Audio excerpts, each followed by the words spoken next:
The first ever adventure of SFC Opava in Europe, we will not count the Inter-Toto thing, finished in the 4th qualifying round. It was a good run overall, as we won over Lech Poznań from Poland and Mezokowesti from Hungary. We were stopped by IF Elfsborg from Sweden, so in this episode, we'll focus on domestic competitions.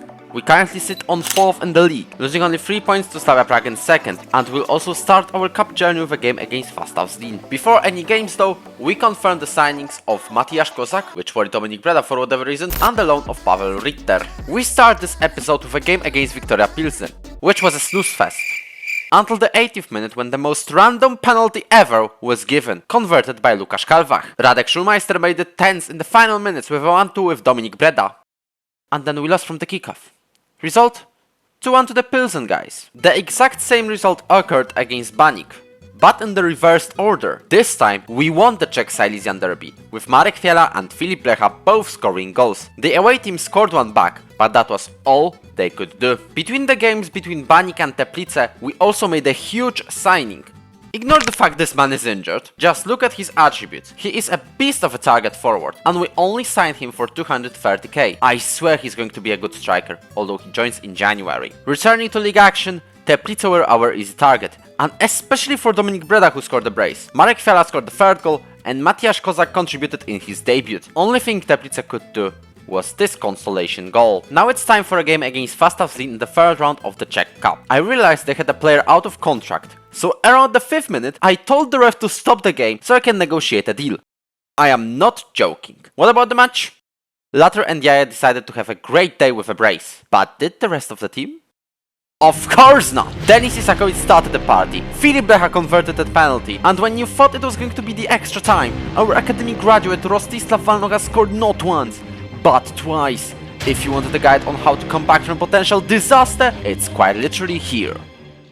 The game against Pardubice in the 4th round wasn't this tense though. Emil Tischler, or actually Pedro Justiniano, scored an opener and Filip Blecha converted a penalty. Can anyone tell me how many of these he scored this season? Cause I feel like it's like 5th. Although Nussbaumer made it close, Dominik Breda finished the game and solidified our win, advancing to the quarterfinals. The league is back, the next cup game is in February, and Mlada Boleslav proved to be way tougher. Or actually, our set-piece defending was abysmal. Marek Fiala did give us an equalizer, and a few minutes later, a deflection gave Vladimir Bestek a goal. However, we are particularly weak in set-pieces it seems. Not only Richie equalized for the away team, but also assisted from a corner. Therefore, we lost 3-2. And it's not like we are not creating chances. Against Slovacko, Marek Fiala had 2 great opportunities to score, but missed both. Then a penalty was given to Slovacko for whatever reason, scored by Alexandru Ionita, who later assisted Filip Veheta. This is our 2nd league loss in a row, but not the end of the disaster. Because we then lost to Sigma Omuniec thanks to a penalty, then to Jablonec thanks to a throw-in,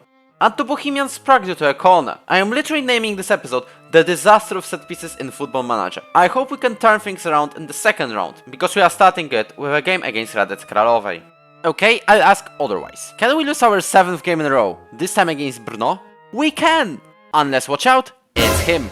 Marek Fiala scored a goal. If you counted by any chance, we scored for the first time in 5 games. And not only we did not lose, we could win. A goal kick was cleared and passed straight to Isakovic, who gave Nemanja Ilic an open chance to score, if only Denis wasn't offside. But we may as well return to the losing path, as our next opponent is Sparta Prague, who are absolutely demolishing the league and European competitions. Diogo Nascimento had his starting 11 debut on that day, and he put it to a good use. That gets the first highlight of the game. Diogo Nascimento in 5 minutes scores his 1st goal for SFC Opava this season. But who would have thought about this game being easy? We're playing against 37 times Czech champions after all. The team for many games. What was this? Did this Małasa guy pass back to Pietro Pellegrini when he had an open net? Now a cross from a free kick. Ladislav Krejci makes it 2-1. Mesegier, Breda wins the ball back though, but only for a second, as Pietro Pellegrini makes it 3. I mean, seriously? Well, at least it's offside, but we're still losing and it doesn't help us. On the right side, although he loses possession, Dominik Breda has been fouled, and Yusuf Yazici is sent off. Pellegrini clears it, but only temporarily. Jankovic wins it back.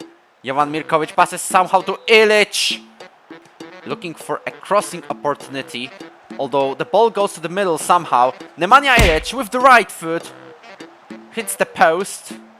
Walniankovic now with a chance to cross it to Nemanja Ilic. Diogo Nascimento makes an equalizer for 2-0 in the 18th minute. That is another great result, this time after 6 games of constantly losing. Then a lucky draw against Brojovka Brno. Now we're taking another draw against Sparta Prague, and I think we could be back on track. That would be tested against Dynamo. And let's just go through all the chances. Starting with Tomic's header, then Diogo Nascimento hit the post. Oh wait, penalty is called.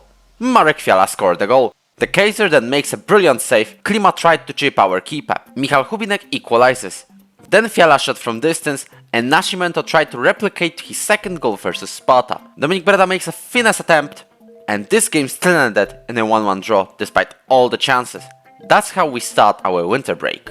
Which transfer window? I'm yet to mention the arrival of Sven Celiak from Kustosia on a free. Also Jan Krupa arrived, and the beast of a target forward of Rodrigo Piris from Uruguay. Just look at his stats. He's simply massive, and we brought him for 230k. Now he's worth like 5 million. But this arrival means we have way too many attacking players now, so we had to say goodbye to Milos Jirkal and Dominik Breda for around 35k each. And we sent out Emil Tischler phone loan to Vysočina Jihlava from the second division. Well, that was quick. Now let's move into Liga action. And now I'm showing you the only goal in the game against Vyškov, which was offside.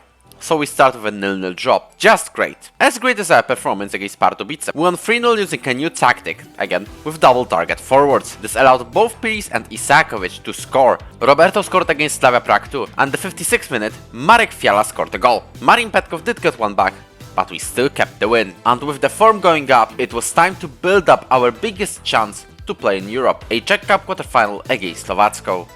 Now Mirkovic dribbles past James, now Marek Fiala has the ball in the box. Isakovic passes back to Nguyen. Now it's Ivan Mirkovic, who passes to Schulmeister. A 1-2 has been played. Mirkovic crosses it to the box, and our jumpman makes it again. 8th goal of the season only, but the one that could really matter. And Isakovic can launch a counter. Passes forward to Marek Fiala. Now he was about to make a run, but Marek Fiala finishes it by himself. James makes a cross to Michalik, and Michalik wasted the chance as Denis Isakovic passes to Jonathan Robert. Shot is blocked, but Jakub Kolar gets the ball back. But if Slovacko score from this, I wouldn't be happy. James hits the post. We're so lucky. We actually confirm our position in MOL Cup semi-finals, just like Opava in real life, as this episode might be out even before they play Sparta in the semis. But all in all, we're in the semis for the first time in this save, as I'm wondering who we will be playing. Sparta Prague, and I think it's us. It's genuinely us.